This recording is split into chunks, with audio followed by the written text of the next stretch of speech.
Yeah, so Saeed Joyce from Chicago bought this facility, which closed several years ago in March of this year. Now, Sheriff Jordan Weiss says his community doesn't have the resources to take care of these people. However, he says if it does happen, he wants there to be an increase in transparency and safety, which he says he isn't getting right now from those involved.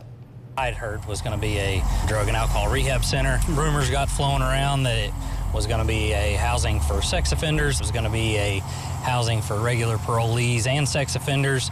We don't have the transparency of exactly what it's going to be right now. White County Sheriff Jordan Weiss says he learned that the current plan for this building is to house up to 43 sex offenders. This facility on Wilson Street also sits in the middle of a neighborhood, which concerns the sheriff. This is a city park right here. So yes, it does worry me that they're going to be that close to it. And there's other houses around here that do have children. The only conversation Sheriff Weiss says he's had with the developer, Saeed Joyce, was to request an occupancy license. However, the sheriff says he hasn't been notified by the Illinois Department of Corrections that Joyce could continue with his plan. Republican Illinois State Representative Dave Severin has also tried reaching out to Joyce's team for clarity. We've been trying to be in contact with their DOC liaison, but last I knew, as of this morning, from Mr. Severin, he still hasn't heard back anything. Sheriff Weiss says staffing and surveillance at the facility will be minimal, and he says in the case of a fugitive situation, his department doesn't have the resources to handle it. DOC parole, I mean, they're an hour and a half away. The U.S. Marshals are 2 hours away.